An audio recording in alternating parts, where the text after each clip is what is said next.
Muchísimas gracias por continuar con Uno más Uno. Yo estoy muy feliz aquí en medio de dos distinguidas damas. Mi colega Milicen Uribe y Bielka Polanco, que es nuestra invitada de hoy. Bielka está dirigiendo el Centro Nacional de Promoción de Organizaciones sin fines de lucro, así que se llama. Fomento y promoción. Sí, sí. A través de ahí es que se canalizan los fondos que reciben la denominada ONG.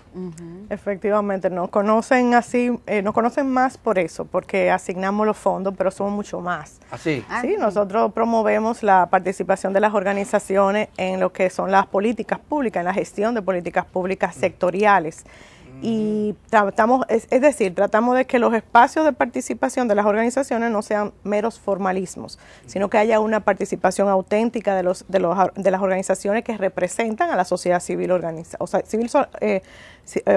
sociedad civil en sentido general, ¿no?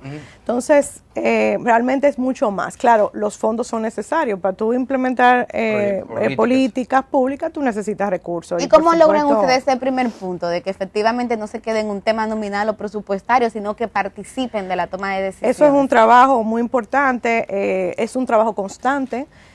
Pero lo primero es que las organizaciones que reciben fondos estén alineadas con las políticas sectoriales.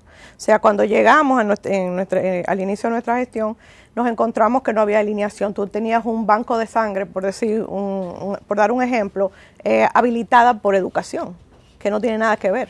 Entonces, nosotros empezamos a traer eso. Había, por ejemplo, Muchachos con Don Bosco, que es una organización bastante importante. Una ONG. Sí, estaba recibiendo fondos por la presidencia. Debería estar por CONANIS.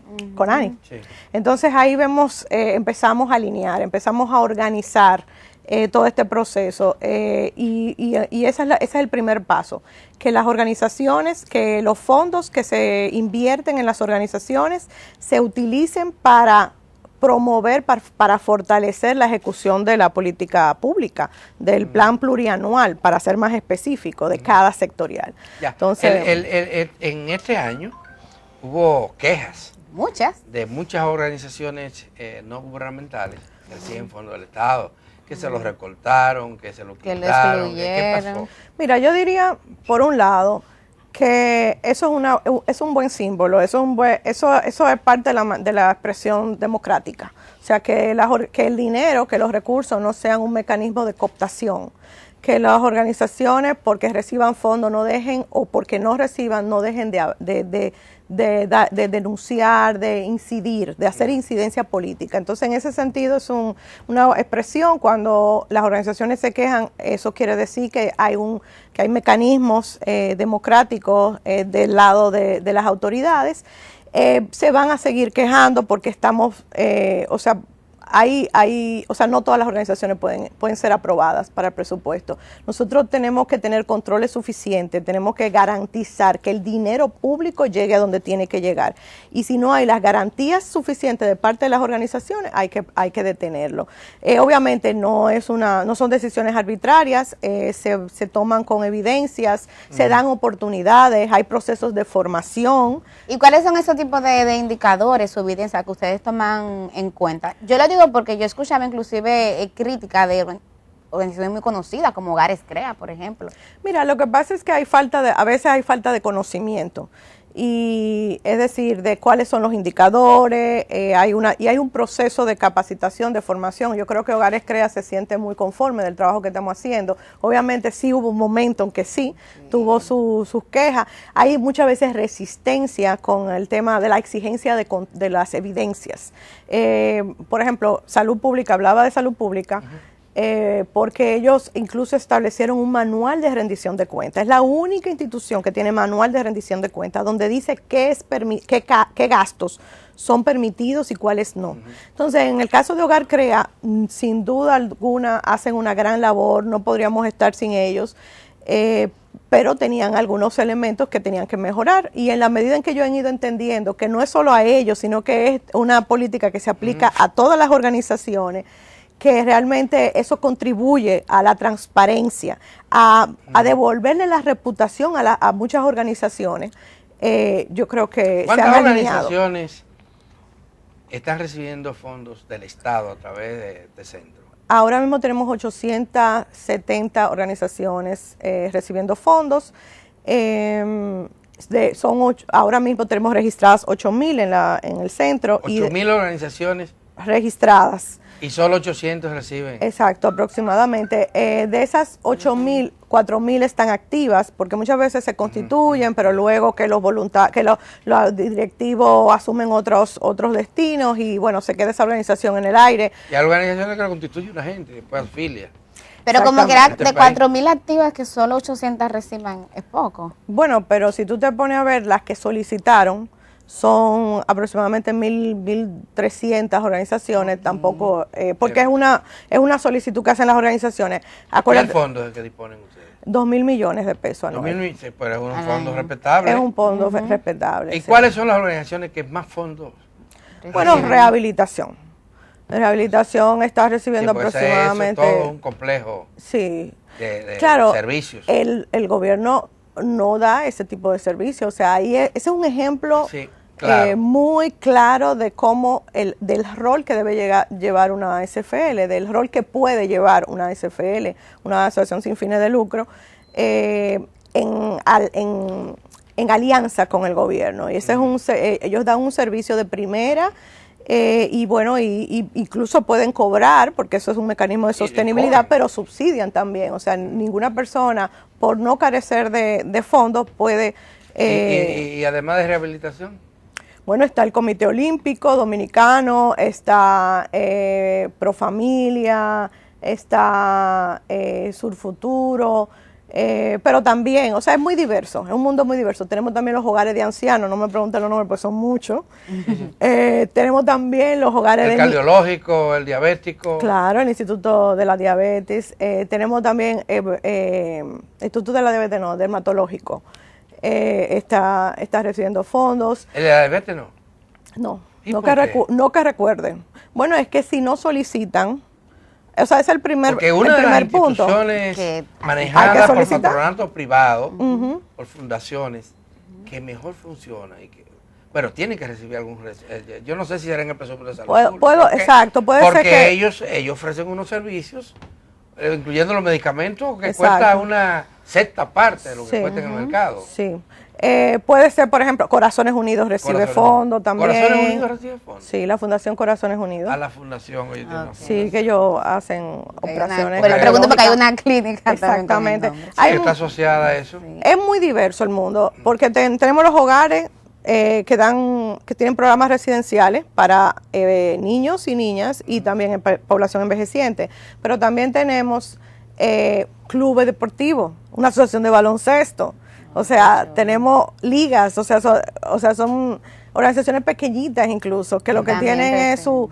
exacto, entonces es bien diverso y por lo tanto es bien complejo cuando también. Viniste al programa, anteriormente se hablaba de que se quería descentralizar los fondos para que llegara más. Eso es un gran reto. Y tú mencionabas... ¿Se logró algo? Sí, claro, un 5%.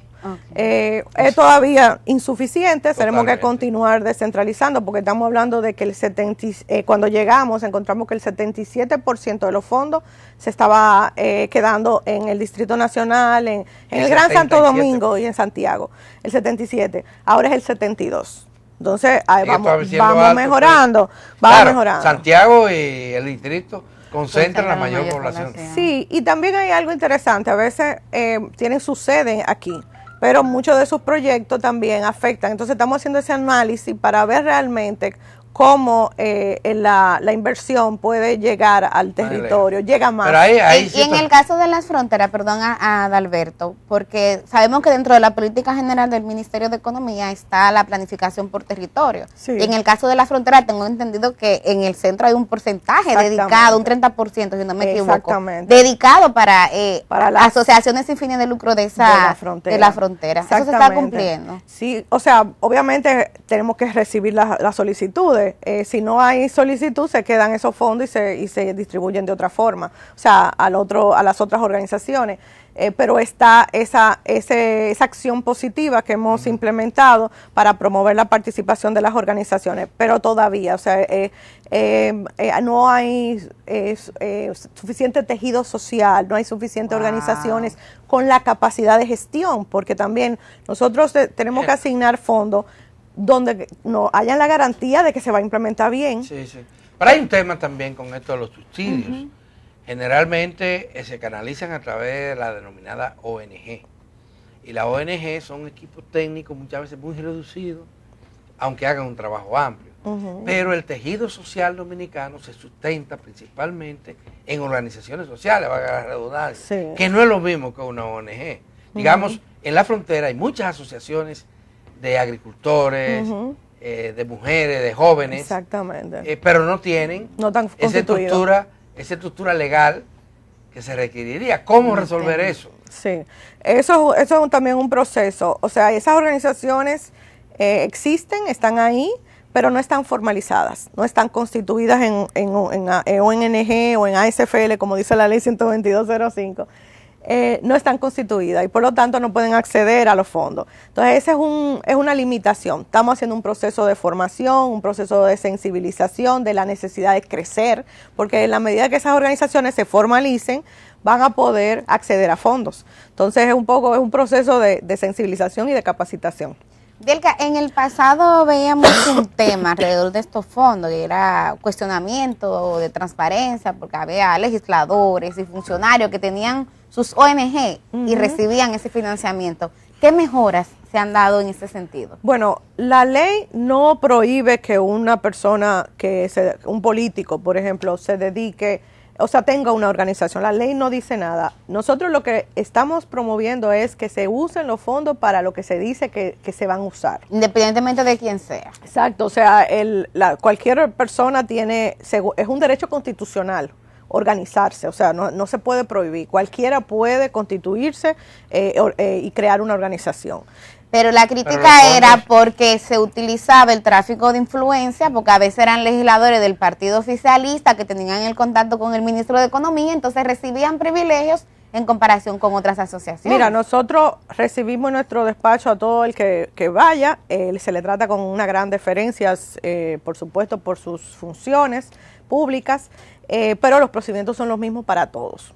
Eso es lo que nosotros tenemos. Obviamente, sí hay una prohibición en los términos de referencia, muy específico que no fueron aprobados por mí, fueron aprobados por el Consejo del Centro, por la gestión pasada, y ahora para los términos de referencia de esta convocatoria por el actual Consejo, que dicen que ningún funcionario público puede estar en una organización, en la directiva de una organización, para reciba fondos. Y eso es algo que es para prevenir el conflicto de intereses. Sabemos que ¿se aplica eso? Sí, si nosotros identificamos, hacemos recomendaciones y no se aprueban los fondos. Porque es que eso es una debilidad que podemos prevenir. O sea, pues no necesariamente puede haber conflicto de intereses o tráfico de influencia, pero pudiese darse. Entonces es prevenir eso.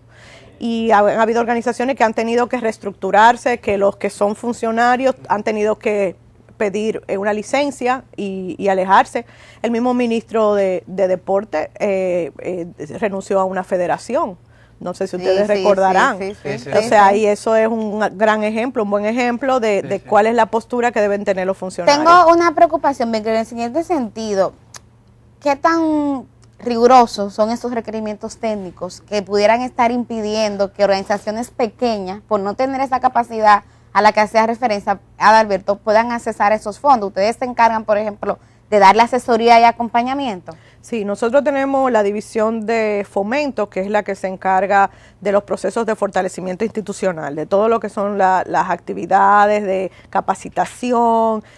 Continuamente tenemos un diálogo, así se llama, diálogo permanente, todos los jueves a las 3 de la tarde, online, que estamos siempre transmitiendo informaciones, orientando, o sea, con las instituciones con las organizaciones. No damos, vamos a decir, una asesoría individual, aunque lo hemos hecho en casos particulares, Pero sí estamos, o sea, hacemos esas actividades colectivas. Vamos a las provincias, hacemos talleres de formulación de proyectos, porque eso es interesante lo que tú mencionabas ahorita, de esas organizaciones agrícolas. Que tienen el tejido social. Y que saben de su tema, de su disciplina, pero no te saben crear un proyecto.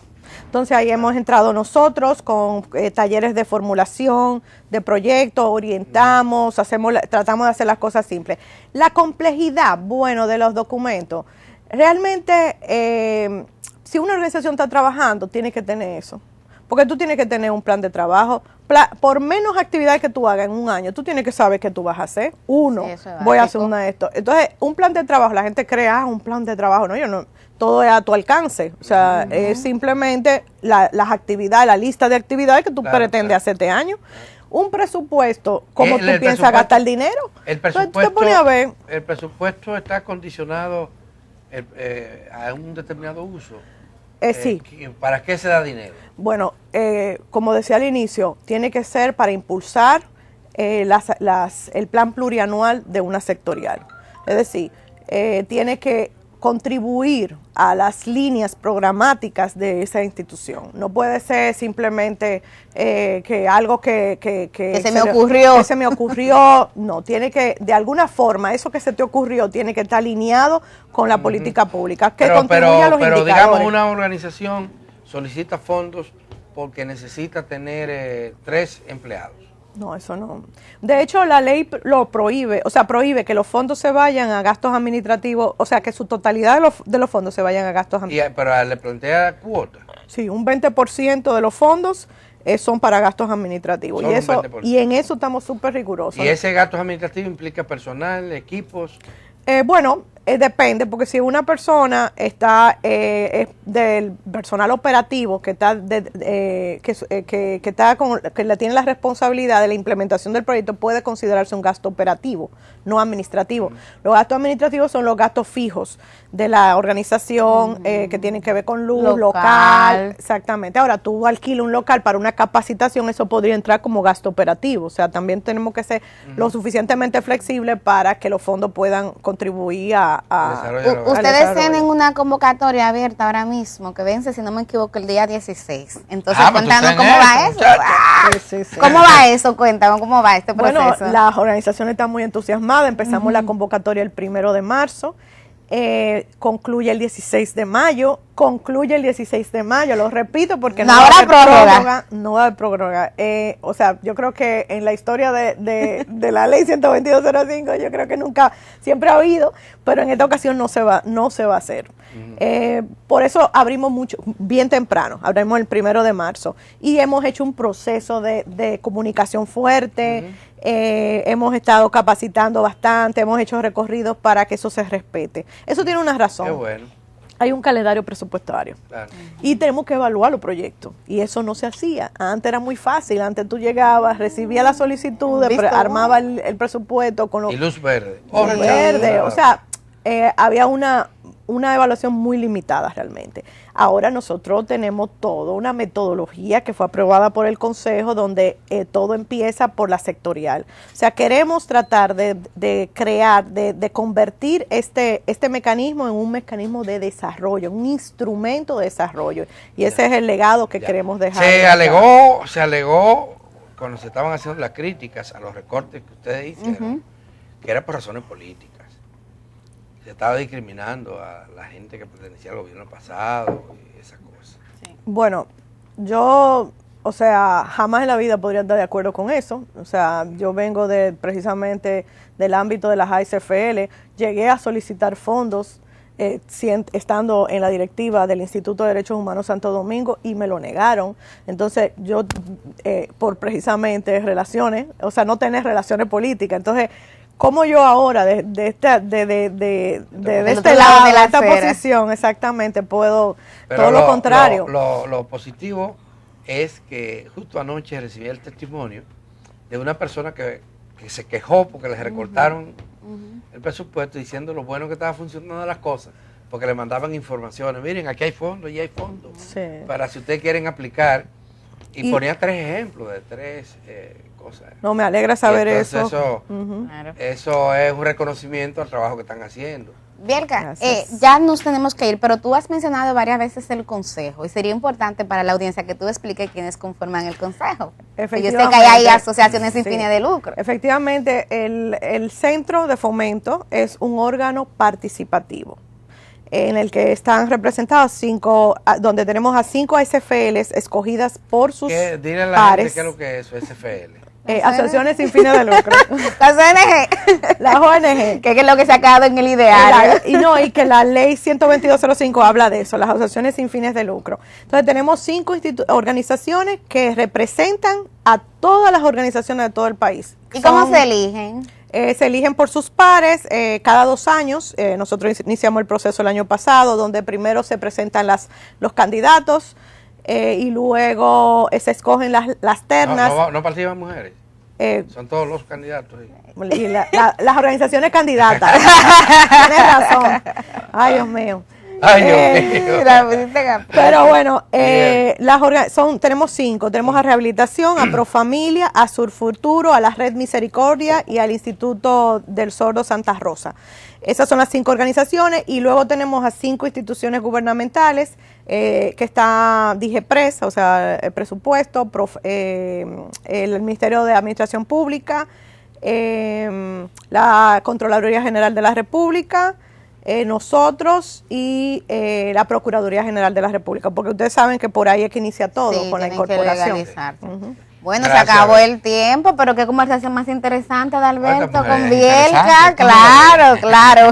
Muchísimas gracias, Bielka Polanco. Bueno, ahora vamos a hacer una pausa y cuando regresemos, tal como habíamos anunciado, aquí estará Cristina Alonso de UNICEF, que viene a hacernos una invitación. Manténganse ahí.